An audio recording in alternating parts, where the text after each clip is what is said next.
The coffee shop explosion happened on a Tuesday afternoon in downtown Seattle.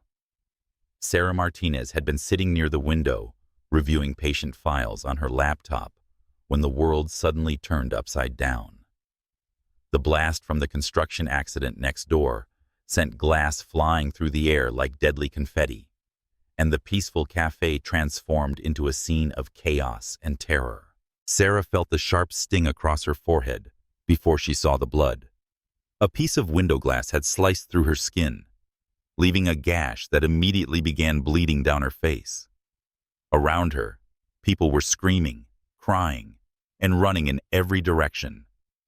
Tables were overturned, coffee cups shattered on the floor, and the acrid smell of smoke filled the air. But Sarah didn't run. She didn't scream. She didn't even wipe the blood from her eyes. Instead, she stood up calmly, assessed the situation with the trained eye of someone who had seen far worse, and began moving toward the people who needed help the most.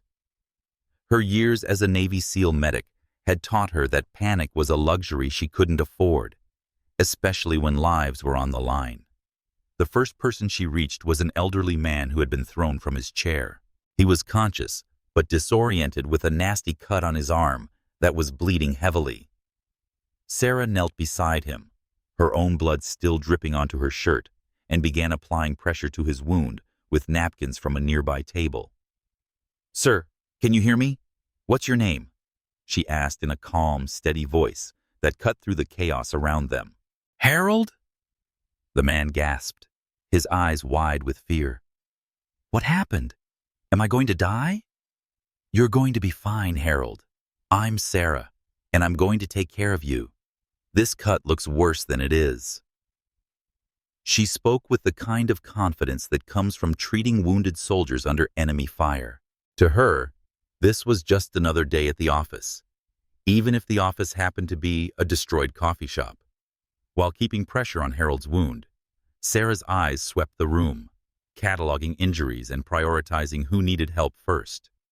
She could see a young woman near the counter who appeared to have a possible concussion, a teenager with glass in his leg, and several others with various cuts and bruises. The other customers who weren't injured stood frozen in shock, some crying, others calling frantically on their phones. No one else was moving to help. They saw a bleeding woman kneeling on broken glass, treating an injured man, and couldn't understand why she wasn't seeking help for herself. Someone called 911. Sarah shouted over the noise, though she was sure multiple people already had. "And I need clean towels or cloth from behind the counter."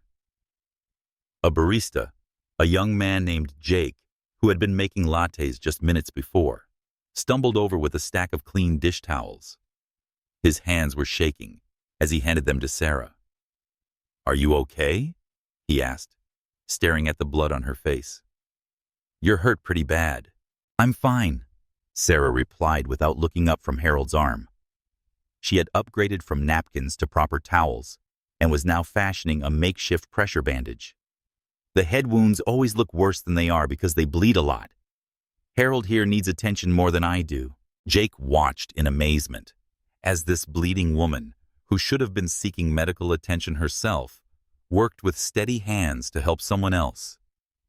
There was something different about her, something that set her apart from everyone else in the room. She moved with purpose and confidence, as if she had done this 1,000 times before. "Have you had medical training?" Jake asked. Sarah paused for just a moment, considering how much to reveal. Her military service wasn't something she advertised in her civilian life.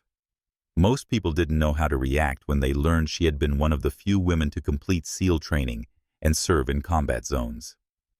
"Some," she said simply, then turned her attention to Harold. "How are you feeling now? Any dizziness or nausea?" Harold's bleeding had slowed significantly under Sarah's expert care. The makeshift bandage was holding well, and his color was returning to normal.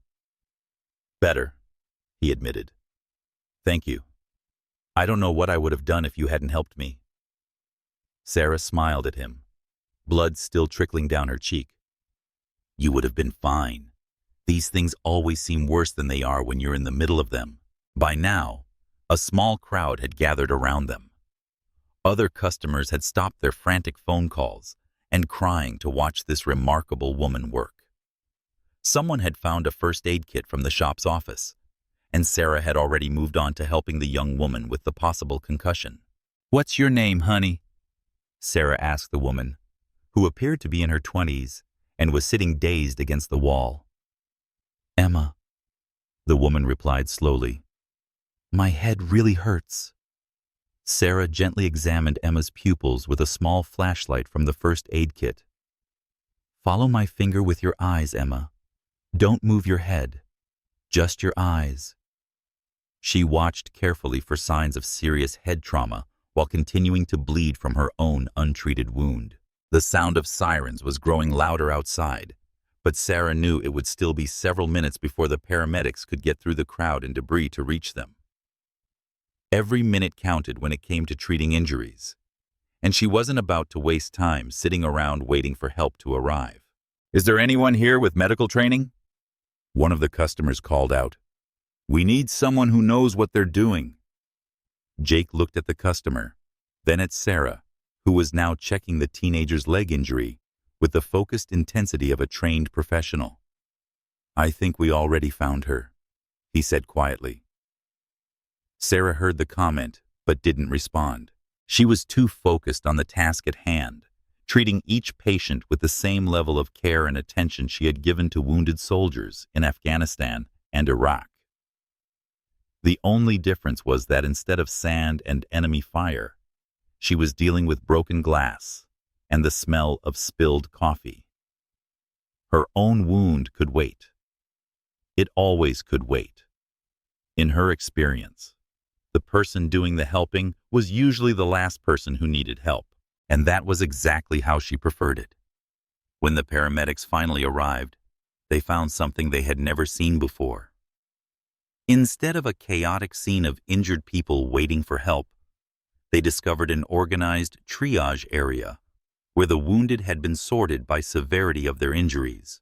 At the center of it all was a woman with blood streaming down her face, calmly directing operations like a field commander. "Over here, we have a possible concussion," Sarah called out to the first paramedic through the door, pointing to Emma, who was now sitting upright with a makeshift ice pack on her head. Pupils are equal and reactive, but she's showing signs of mild confusion. "This gentleman has a deep laceration on his right forearm that's been controlled with pressure, and the young man by the window has glass fragments in his left thigh." The lead paramedic, a veteran named Rodriguez with 20 years of experience, stopped in his tracks. He had responded to hundreds of accidents, but never had he arrived to find a civilian providing such professional-level care. The woman was obviously injured herself, yet she was giving him a medical briefing that sounded like it came from another paramedic. "Ma'am, you need to sit down," Rodriguez said, approaching Sarah with a concerned expression. "You have a significant head wound that needs immediate attention." Sarah looked up at him, still kneeling beside the teenager whose leg she was stabilizing. "I'm fine. These people need help more than I do. The head wound is superficial, just a lot of bleeding. No signs of concussion or serious trauma." "With respect, ma'am, you're not qualified to make that determination about yourself," Rodriguez replied, though his tone was less certain than his words. Something about this woman's demeanor and the quality of care she had provided suggested she knew exactly what she was talking about. "Actually, I am qualified," Sarah said quietly, then returned her attention to the teenager. "Hold still, son. The paramedic is going to take good care of that leg." Rodriguez exchanged glances with his partner, Martinez, who had just finished checking Harold's arm wound. Martinez raised his eyebrows and nodded approvingly. The bandaging job was textbook perfect, better than some paramedics could have done under these conditions. "Who are you?" Rodriguez asked, his professional curiosity overriding his need to treat Sarah's wound. Sarah hesitated. She had spent the last 3 years trying to blend into civilian life, working as a trauma counselor for veterans. Her military service was something she kept private, partly because people didn't know how to react to a female Navy SEAL, and partly because she was tired of being seen as a curiosity rather than a person. "I have medical training," she said simply, the same response she had given to Jake earlier. By now, more paramedics and EMTs had arrived on the scene. The coffee shop had become a well-organized medical operation, with Sarah continuing to assist despite her own injury. She helped lift Harold onto a stretcher, provided detailed handoff reports for each patient, and even suggested the best route to the hospital given current traffic conditions. Dr. Jennifer Chen, an emergency physician who had heard about the incident on her radio and decided to stop by on her way to work, arrived just as the last patient was being loaded into an ambulance. She found Sarah standing in the debris-strewn coffee shop, finally allowing an EMT named Williams to clean her head wound. "That's going to need stitches," Williams was saying as he examined the cut. "Probably 8 to 10 stitches. You really should have let us look at this first." "Everyone else was more urgent," Sarah replied matter-of-factly. "Head wounds bleed a lot, but they're rarely life-threatening unless there's underlying trauma." Dr. Chen approached them, having overheard the conversation. "Excuse me, but are you medical personnel? I'm Dr. Chen from Seattle General, and I have to say, I've never seen such professional triage from a civilian." Sarah met the doctor's eyes. There was something in Dr. Chen's expression that told her this woman would understand. "I was a medic in the Navy, Special Operations." The words hung in the air for a moment. Williams stopped cleaning her wound and looked up. Rodriguez, who had been finishing his paperwork nearby, turned around. Even Jake, who had been sweeping up glass, paused to listen. "SEAL team?" Dr. Chen asked quietly. Sarah nodded. 8 years, 3 deployments to Afghanistan, 2 to Iraq. I've been out for 3 years now. The revelation changed the atmosphere in the room. Suddenly, everyone understood why this bleeding woman had been so calm, so competent, so completely unflappable in the face of chaos. They had witnessed a warrior in action, someone for whom this type of crisis was just another day at the office. "That explains a lot," Rodriguez said with genuine respect. "I've worked with military medics before. You guys are in a class by yourselves."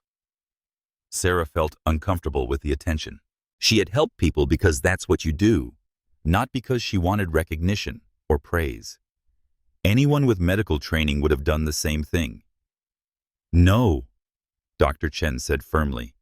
"They wouldn't have. I've seen doctors freeze up in emergency situations like this. You didn't just provide medical care. You took command of the entire scene.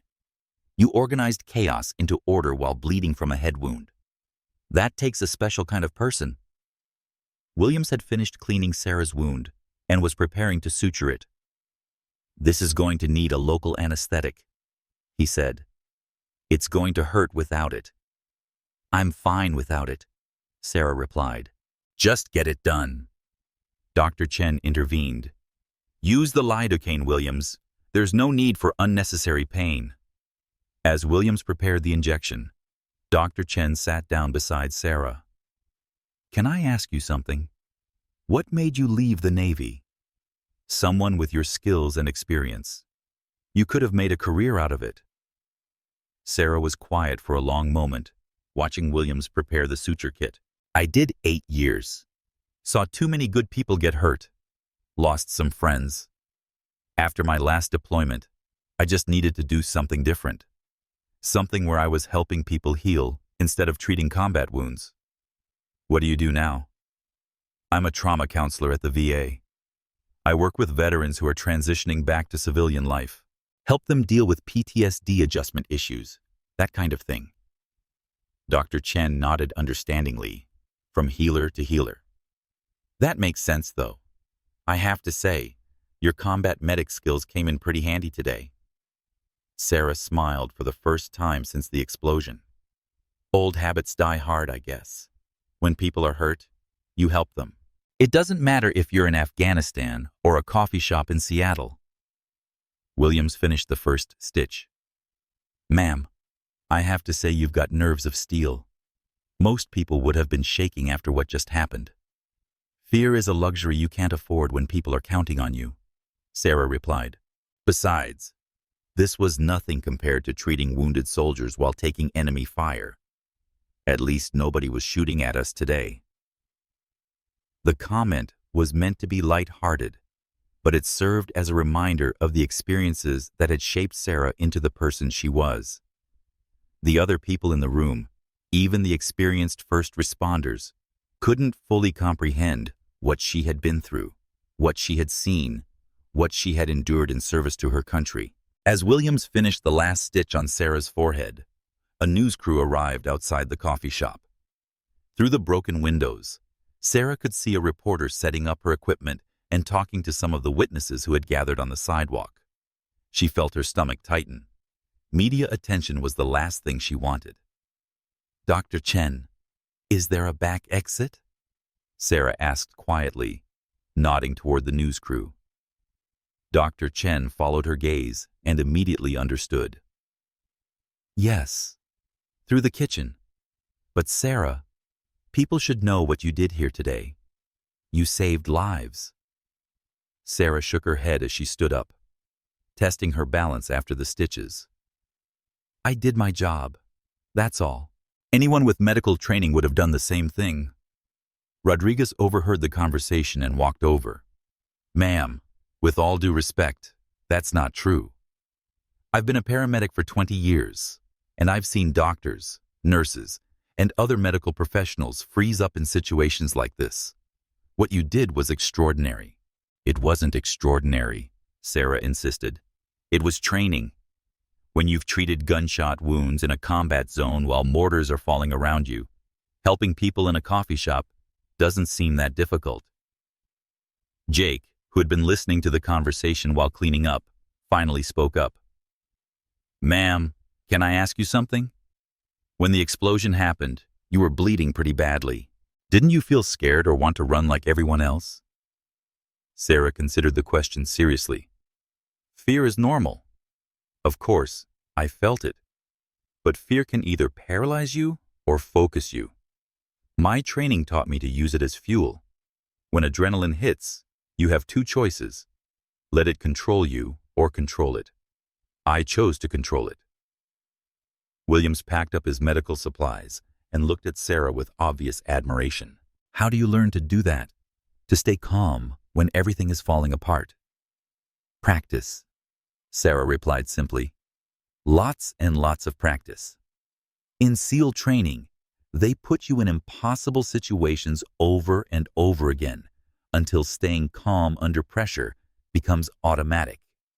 They break you down mentally and physically, then build you back up stronger.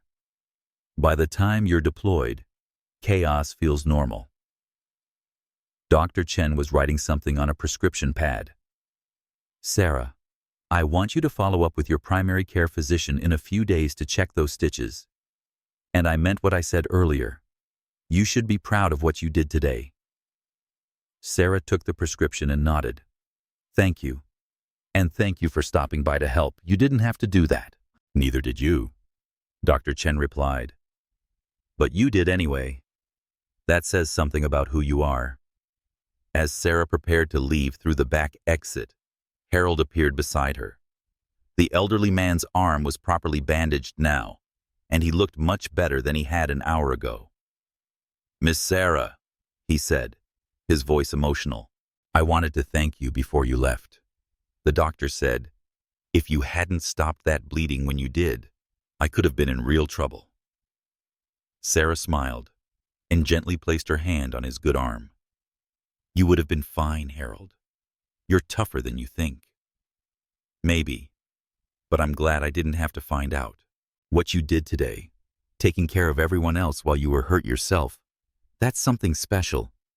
My grandson is in the Marines, and I'm going to tell him about you. He'll be proud to know there are people like you out there." The comment hit Sarah harder than she expected. She had spent 3 years trying to distance herself from her military identity, but moments like this reminded her that her service had meaning beyond the battlefield. Tell your grandson I said thank you for his service. Sarah replied, and take care of that arm. As Harold walked away, Emma approached. The young woman still looked a bit shaky, but was clearly feeling better. I heard what you did, Emma said. I mean, who you are. I just wanted to say thank you. When I was sitting there with my head pounding, scared and confused, you made me feel safe.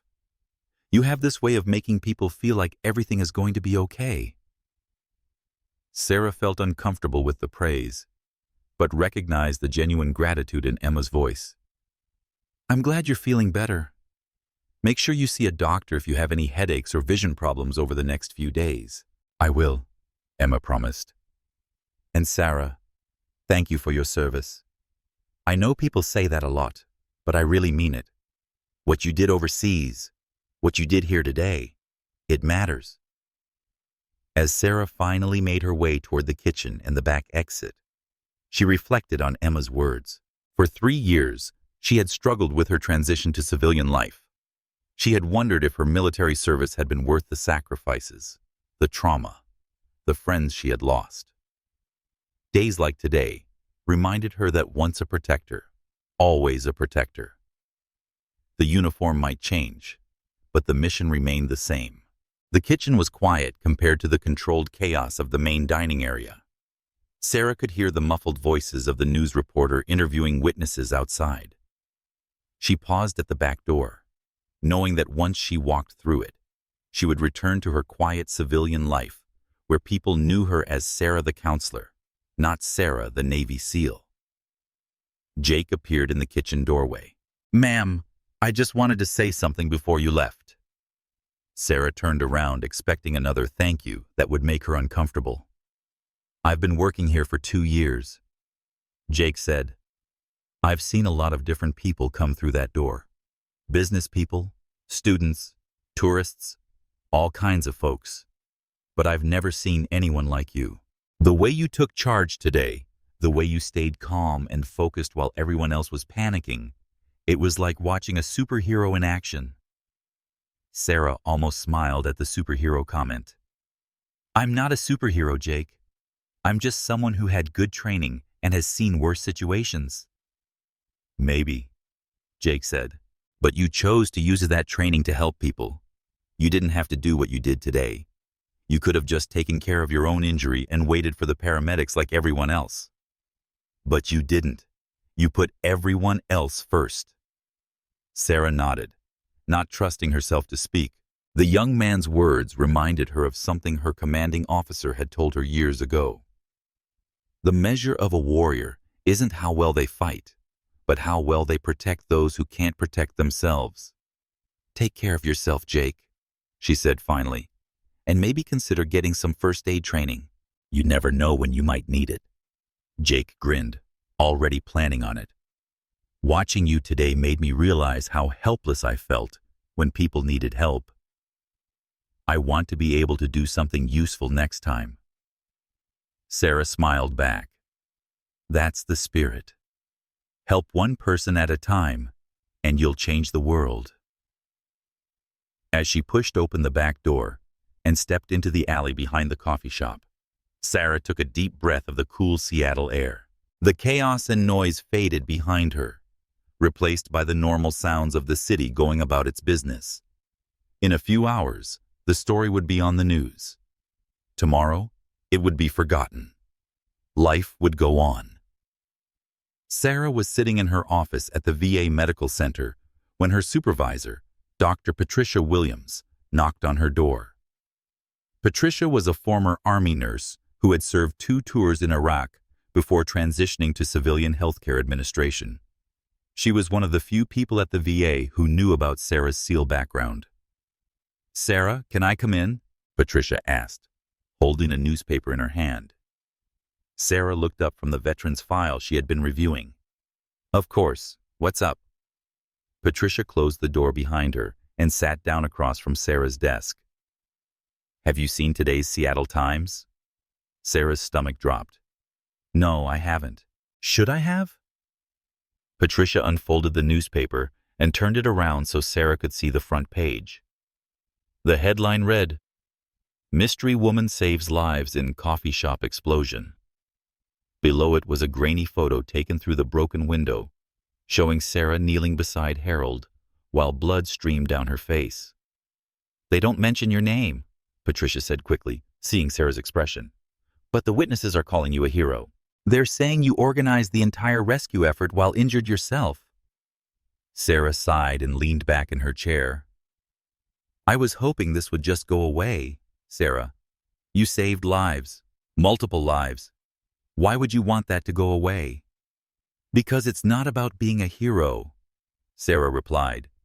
"It's about doing what needs to be done. And because I don't want my clients here to start seeing me differently.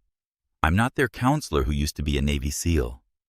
I'm just their counselor, who happens to understand what they've been through." Patricia studied her for a moment. "Is that really why you don't want the recognition? Or is there something else?" Sarah was quiet for a long moment. Patricia was more than her supervisor. She was a friend and confidant who understood the unique challenges of transitioning from military to civilian life. 3 years ago, when I left the Navy, I made a decision, Sarah said. Finally, I decided that I was done being defined by what I used to be. I wanted to be defined by what I am now. When people find out about my military background, especially the SEAL thing, it changes how they see me. Suddenly, I'm not Sarah the counselor. I'm Sarah the female Navy SEAL. I become a curiosity instead of a person. Patricia nodded understandingly. I get that. But Sarah, what you did at that coffee shop, that wasn't about your military past. That was about who you are right now. You saw people who needed help, and you helped them. That's what makes you a good counselor too. Before Sarah could respond, there was another knock on her door. Come in, she called. Marcus Johnson, one of her regular clients, poked his head into the office.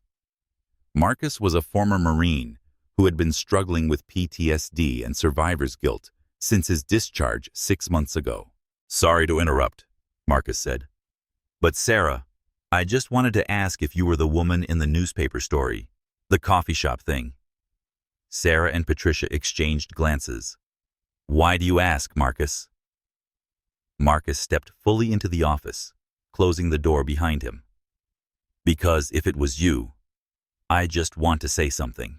When I read that story about how you stayed calm and took care of everyone else while you were hurt, it reminded me of something. What's that?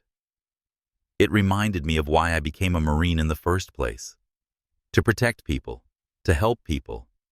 I've been so focused on the bad stuff that happened overseas, I forgot about all the good we did.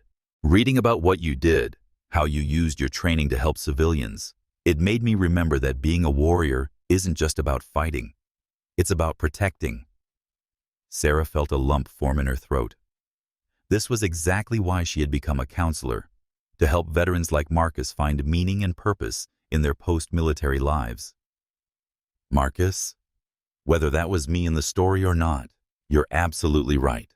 Being a warrior, being a protector, it doesn't end when you take off the uniform. It's about who you are inside. Marcus smiled, and Sarah realized it was the first genuine smile she had seen from him in months of counseling sessions. That's what I figured. And if it was you, well, that just makes me respect you even more. Not because you were some kind of superhero, but because you showed me that we can still be who we were meant to be, even in civilian life. After Marcus left, Patricia looked at Sarah with a knowing expression. Still think keeping your background secret is the right choice? Sarah stared at the newspaper photo for a long moment.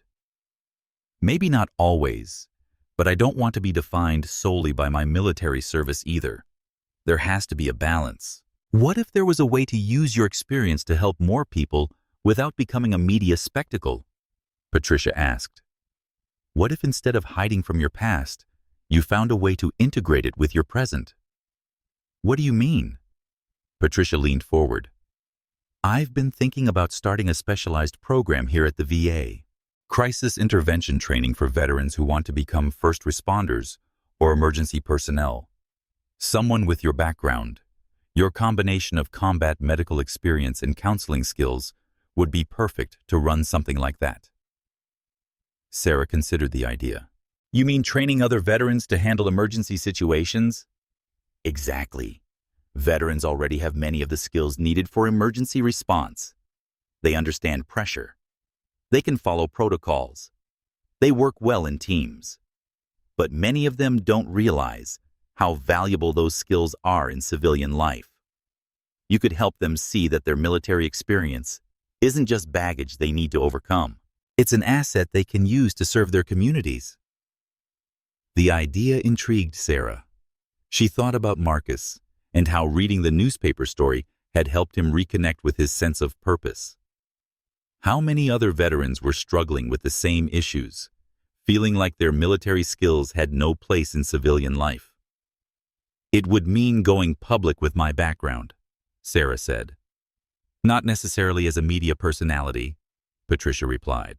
But yes, you'd need to be open about your experience. Veterans respond to authenticity. They need to know that the person teaching them has been where they've been. Sarah picked up the newspaper and looked at the photo again. She had spent 3 years trying to leave her military identity behind. But maybe the solution wasn't to abandon it completely. Maybe it was to find a way to use her experience to help others find their path forward. Let me think about it, Sarah said finally. Patricia stood up to leave. Take all the time you need. But Sarah, remember what you told me when you first started working here? You said you wanted to help veterans transition from being warriors to being whole people again. Maybe this is just another way to do that. After Patricia left, Sarah sat alone in her office, staring at the newspaper photo. The woman in the picture looked calm and competent, someone who knew exactly what she was doing, even in the midst of chaos. It was a side of herself that Sarah had tried to keep hidden, but seeing it reflected back at her, she realized it wasn't something to be ashamed of. She thought about all the veterans she had counseled, all the men and women who felt lost and purposeless after leaving the military. How many of them would benefit from knowing that their skills, their training, their warrior mentality could still be used to serve others in civilian life? Sarah reached for her phone and dialed Patricia's extension. Patricia, it's Sarah. About that crisis intervention program you mentioned. I'd like to hear more about it. Sarah found herself standing in front of a room filled with 25 veterans at the VA Medical Center. Patricia had moved quickly to set up the pilot program for the Crisis Intervention Training Initiative, and word had spread through the veteran community faster than either of them had expected. The room was packed beyond capacity, with some attendees standing along the walls. Sarah looked out at the faces before her. She saw former soldiers, Marines, sailors, and airmen ranging in age from their early 20s to their 60s. Some were recent returnees from Afghanistan and Iraq. Others were Vietnam veterans who had been struggling with civilian life for decades. What they all had in common was a sense of lost purpose, a feeling that their military skills had no place in the civilian world. Good morning, Sarah began, her voice steady and clear.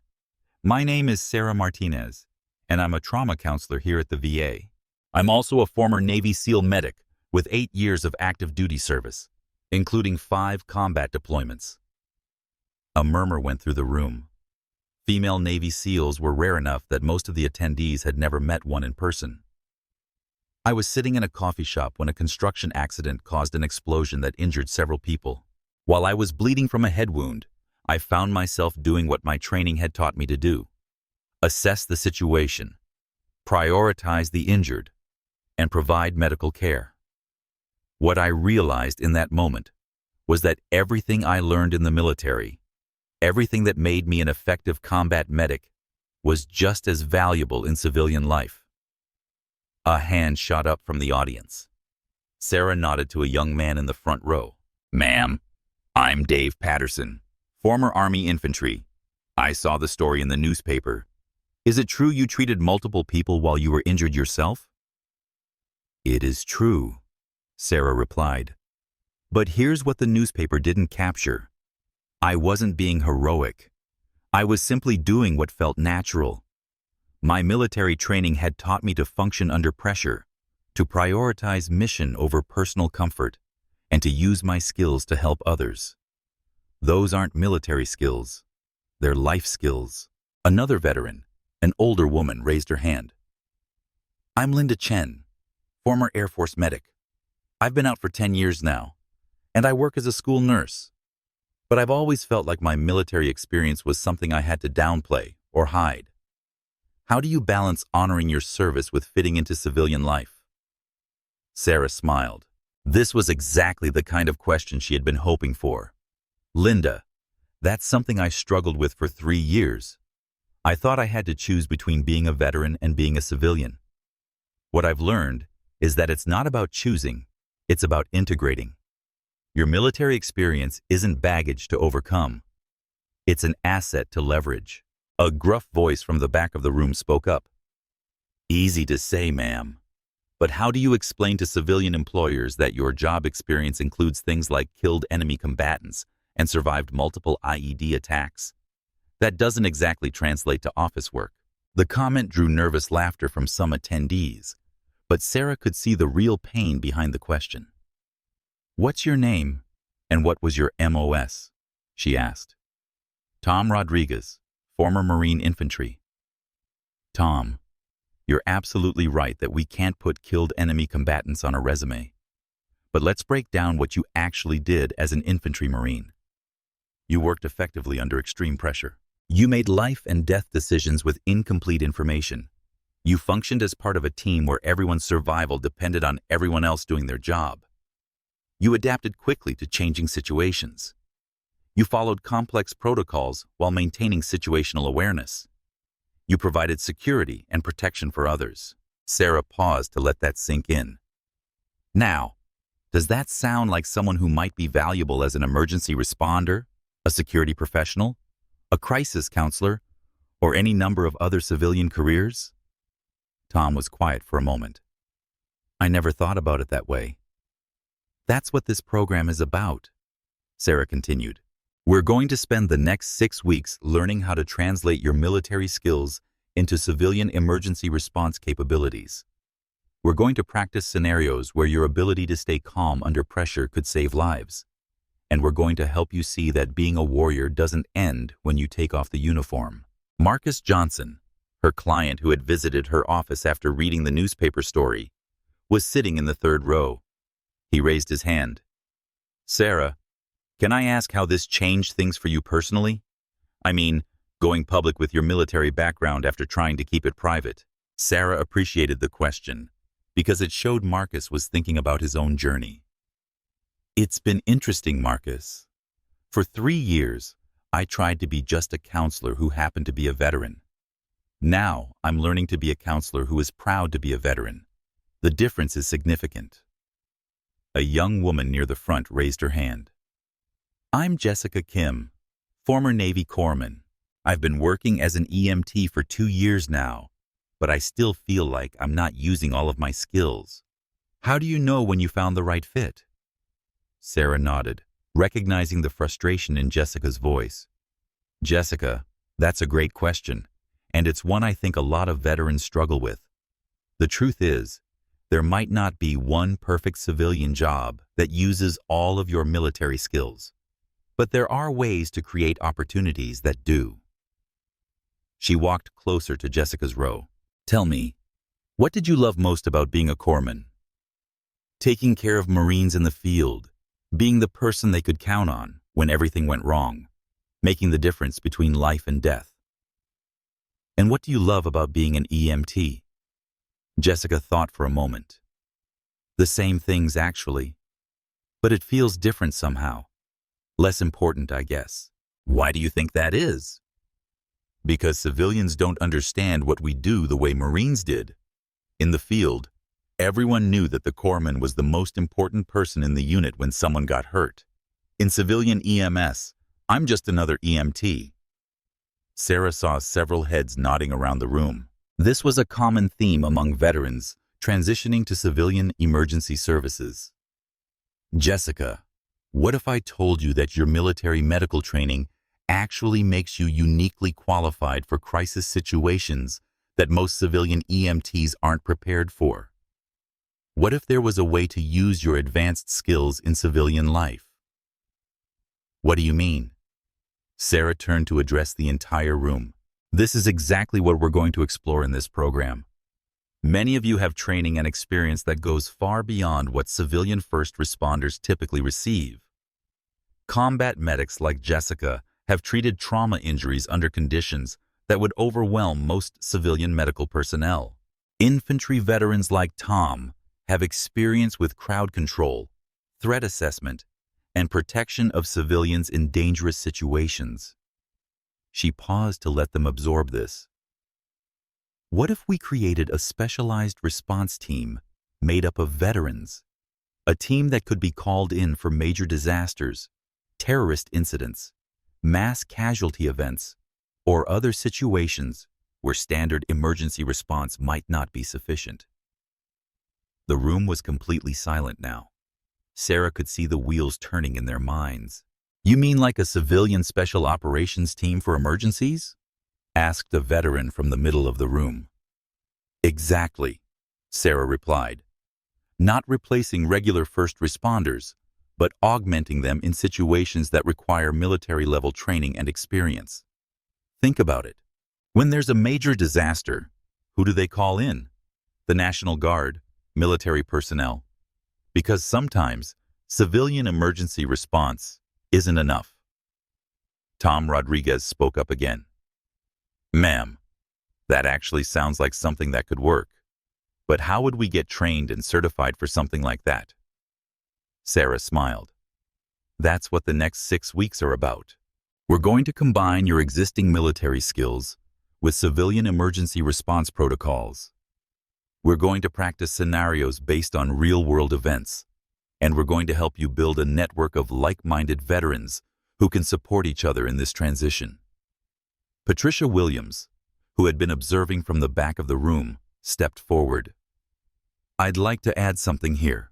The VA has been working with the Federal Emergency Management Agency and the Department of Homeland Security to develop exactly this kind of program.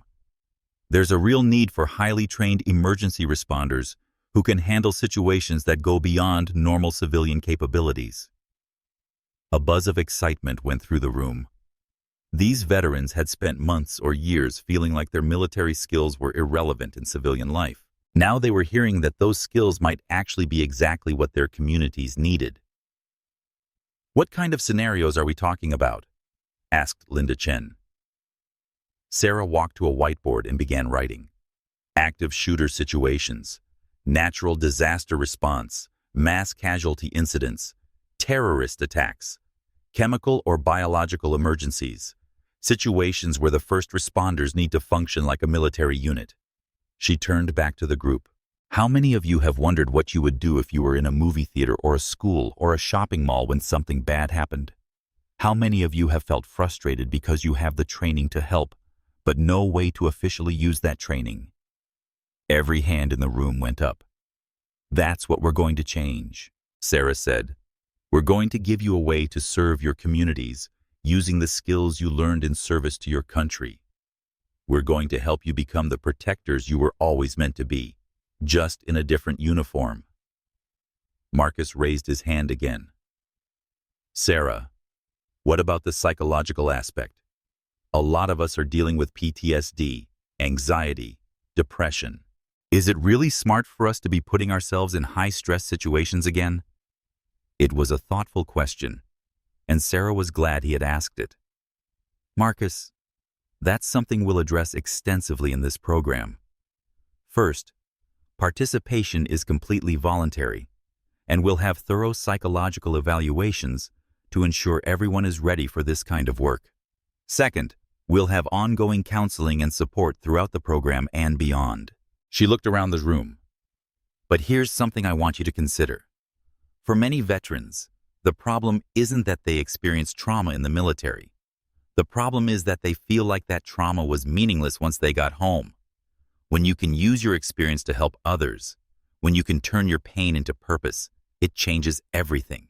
Sarah thought about her own journey, how helping people in the coffee shop had reminded her of why she had served in the first place. Sometimes the best way to heal from trauma is to help prevent others from experiencing it. Sometimes the best way to honor the friends we lost is to use what they taught us to save other lives. The room was quiet again, but it was a different kind of quiet. It was the silence of people processing hope, of veterans beginning to see a path forward that honored both their service and their future. "So, who's ready to get started?" Sarah asked. Every hand in the room shot up. Sarah stood on the tarmac at Seattle-Tacoma International Airport, watching as her team of 12 veteran emergency responders loaded their equipment into a military transport plane. They had just received their first official deployment call. A magnitude 7.2 earthquake had struck Northern California, and regular emergency response teams were overwhelmed. The Federal Emergency Management Agency had specifically requested the Veteran Crisis Response Team that Sarah's program had developed. The team members moved with the practiced efficiency of people who had worked together under pressure before. Jessica Kim, the former Navy corpsman, was checking medical supplies. Tom Rodriguez, the former Marine infantryman, was coordinating communications equipment with Marcus Johnson, who had discovered a talent for emergency logistics coordination. Linda Chen, the former Air Force medic, was reviewing the situational briefing they had received about the disaster area. 2 minutes, called out Captain Williams, the Air Force transport pilot. Sarah did a final head count of her team. In the 6 months since the program had started, these 12 veterans had transformed from struggling individuals trying to find their place in civilian life into a cohesive unit that could be deployed anywhere in the country within 4 hours of receiving a call. The training had been intensive. They had spent weeks learning civilian emergency response protocols, studying federal disaster response procedures, and practicing coordination with local first responders.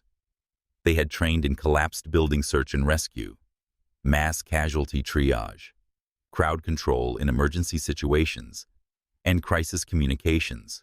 But more importantly, they had learned to trust each other again.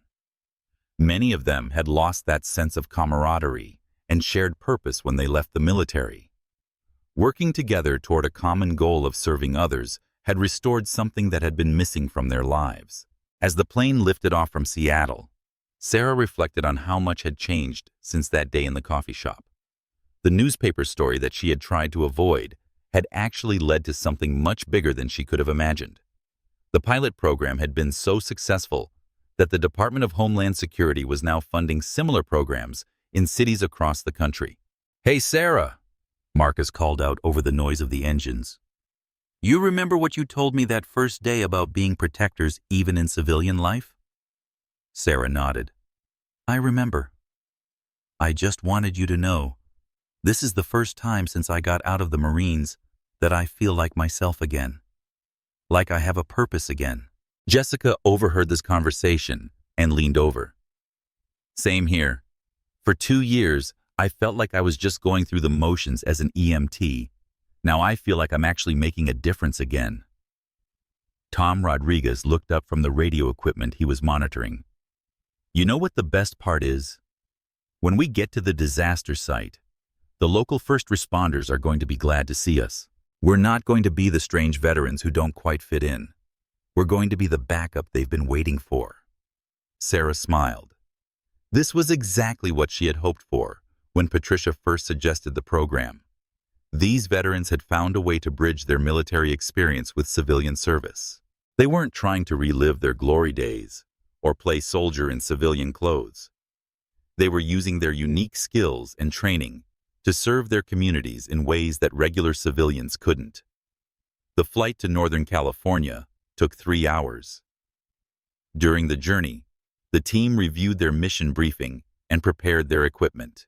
They would be working in a town called Paradise Valley, where a hospital had partially collapsed, and several neighborhoods were cut off from regular emergency services due to damaged roads and infrastructure.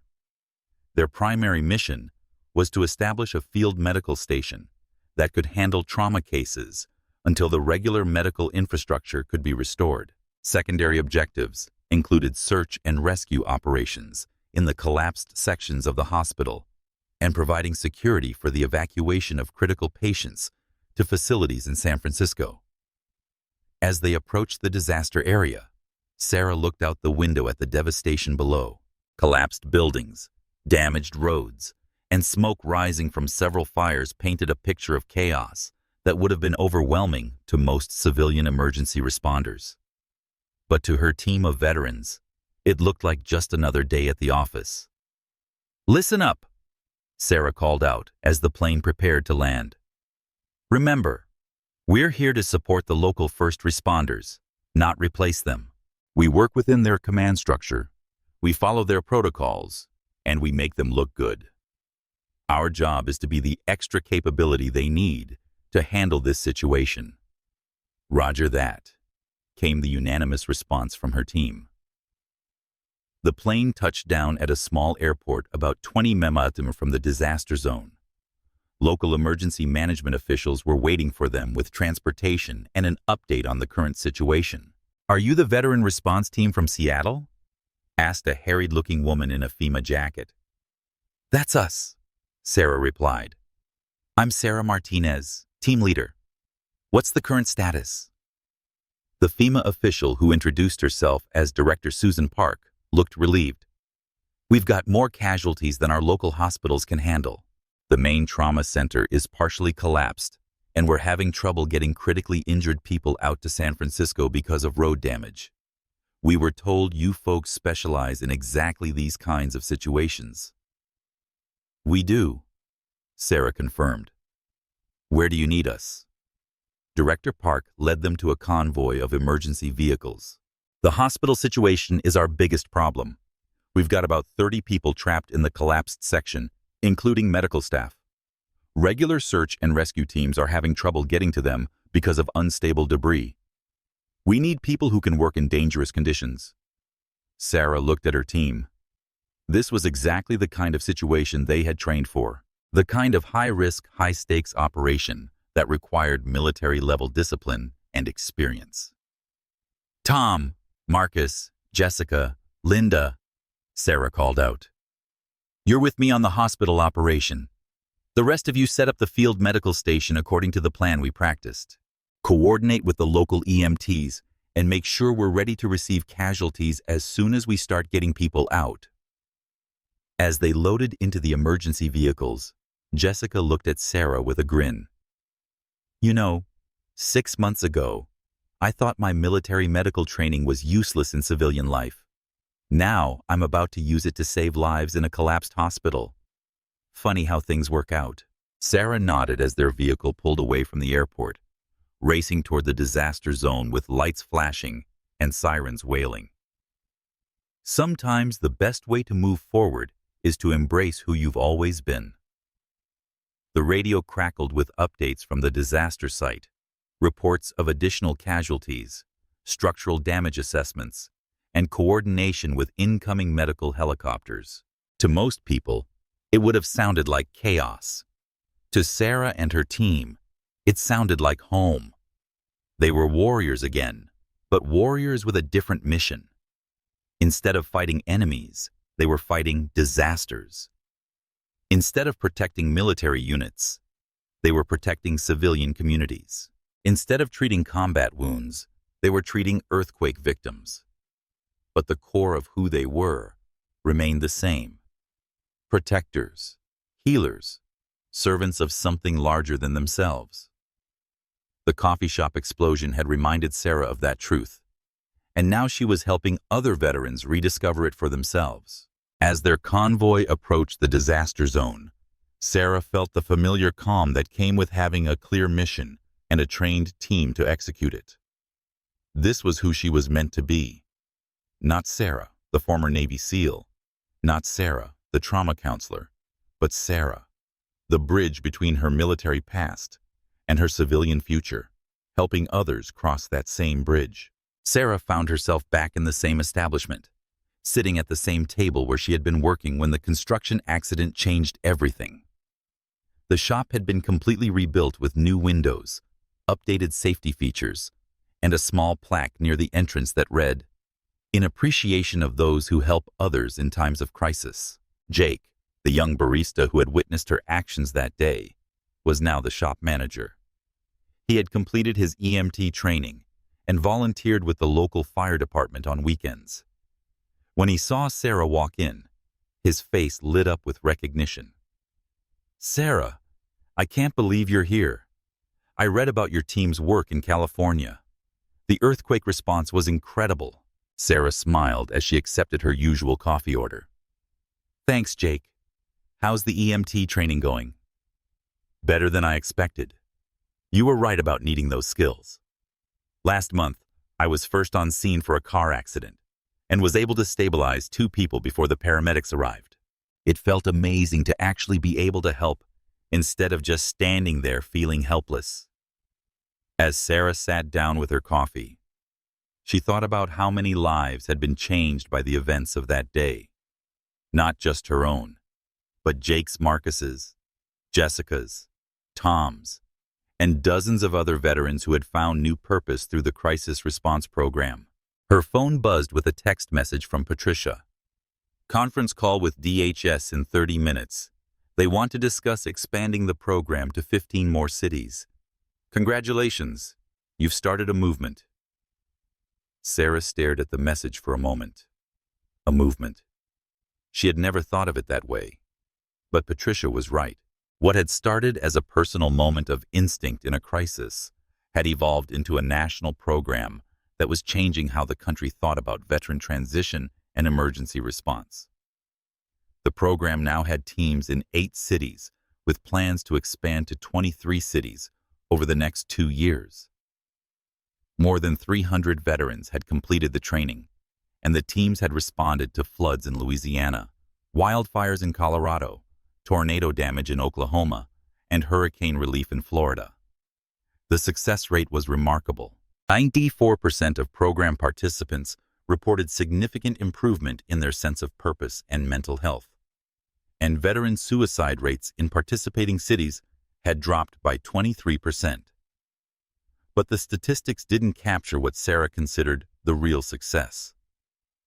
Veterans like Marcus, who had gone from struggling with survivor's guilt to leading a search and rescue team like Jessica, who had discovered she could use her medical skills at the highest level of civilian emergency response, like Tom, who had found that his infantry training translated perfectly to crisis logistics and crowd management. As Sarah worked on her laptop, reviewing applications for the next training cohort, she noticed a young woman at a nearby table who kept glancing over at her. Finally, the woman approached. "Excuse me, but are you Sarah Martinez? The woman from the newspaper story?" Sarah nodded. Over the past year, she had learned to be more comfortable with the recognition. "I am. Can I help you?" "My name is Rachel Torres. I'm a former Army combat medic, and I've been struggling since I got out 6 months ago. I heard about your program, but the waiting list is really long. I was wondering if you had any advice for someone who's trying to figure out how to use their military skills in civilian life." Sarah gestured to the empty chair across from her. "Please sit down. Tell me about your experience." Rachel sat down, and Sarah could see the familiar signs of a veteran struggling with transition. The way she scanned the room when she sat down, the slight tension in her shoulders, the careful way she chose her words when talking about her service. "I did 3 tours in Afghanistan," Rachel began. "I treated everything from routine injuries to mass casualty events. I loved my job, felt like I was making a real difference. But since I got out, I've been working as a civilian nurse, and it's just not the same. I feel like I'm using maybe 10% of my skills, and I miss the sense of purpose I had in the Army." Sarah nodded understandingly. "That's one of the most common issues we see. The transition from high-stakes military medicine to routine civilian healthcare can be really difficult. What specifically do you miss most? The adrenaline, I guess. The feeling that what I was doing really mattered.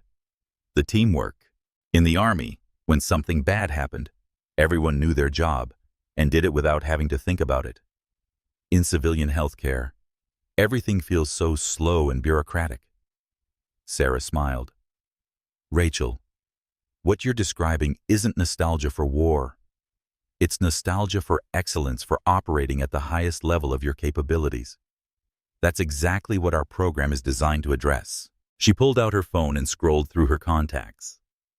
I'm going to give you the number of Jessica Kim. She's a former Navy corpsman who felt exactly the same way you do.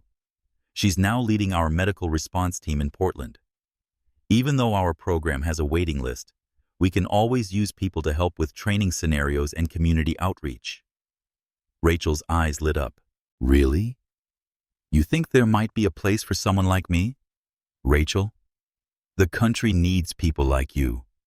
People who can stay calm under pressure, who can make life and death decisions, who understand what it means to put the mission first. The question isn't whether there's a place for you. It's how quickly we can get you trained and deployed. As Sarah wrote down Jessica's contact information, she reflected on how natural this conversation had become. A year ago, she would have been uncomfortable discussing her military background with a stranger. Now, it was simply part of who she was, an integral part of her ability to help other veterans find their path. Can I ask you something? Rachel said, as she took the paper with Jessica's number. How did you know this was the right direction? How did you know that going public with your military background was worth it? Sarah looked around the coffee shop, remembering the chaos and fear of that day a year ago. Then thinking about all the lives that had been saved and changed since then.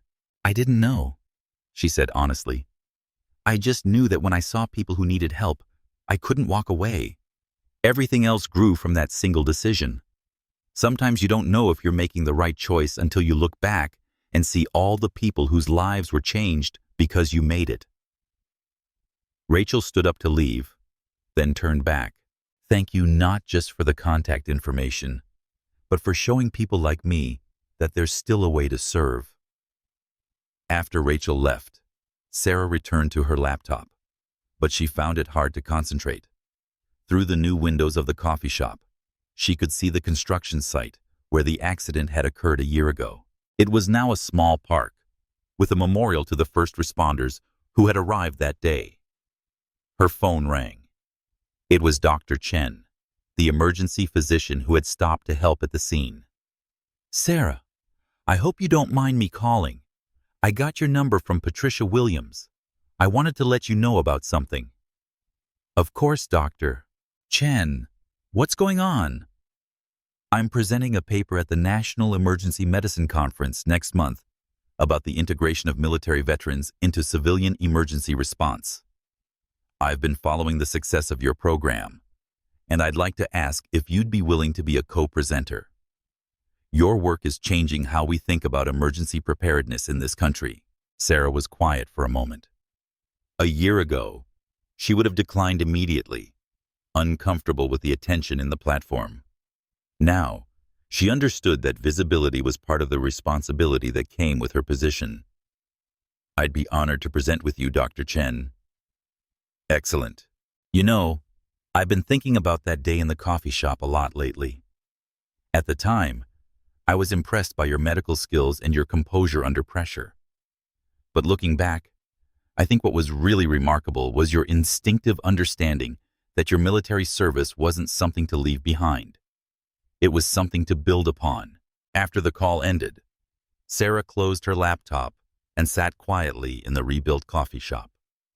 She thought about all the veterans who were still struggling to find their place in civilian life, still feeling like their military skills and experience were irrelevant or even problematic in the civilian world. The coffee shop explosion had been a random accident, a moment of crisis that no one could have predicted.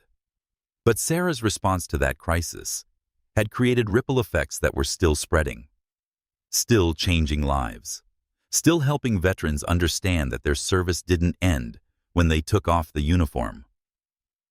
She thought about something her old commanding officer had told her years ago. Here's Aparakura. The true measure of a warrior isn't what they accomplish on the battlefield. It's what they build when the battle is over. Sarah had spent 3 years after leaving the Navy trying to figure out what to build. Now she knew she was building bridges. Bridges between military service and civilian purpose. Bridges between individual trauma and collective healing. Bridges between the warrior identity and the protector calling. As she gathered her things to leave, Jake called out from behind the counter. "See you tomorrow, Sarah." Sarah smiled. "See you tomorrow, Jake." Walking out of the coffee shop into the Seattle afternoon, Sarah felt the calm confidence that had carried her through combat zones and crisis situations. She had found her mission in civilian life, and it was the same mission she had always had: to protect, to serve, and to help others discover their own capacity for both. The warrior had never left. She had simply found a new battlefield, one where the enemy was despair and purposelessness, and the victory was measured in lives rebuilt and communities strengthened. It was a battle she intended to keep fighting. In the shattered chaos of a Seattle coffee shop, where glass rained like deadly confetti and screams pierced the air, Sarah Martinez, bleeding from a gash across her forehead, didn't freeze, didn't flee, didn't even wipe the blood from her eyes. She stood, assessed, and moved toward the wounded with the calm precision of a Navy SEAL medic who had once treated soldiers under enemy fire. While others panicked or called 911, Sarah triaged the injured, applied pressure to an elderly man's arm, checked a young woman's pupils for concussion, and stabilized a teenager's leg, all while her own blood dripped onto the floor. She wasn't seeking glory. She was simply answering the call that had defined her life.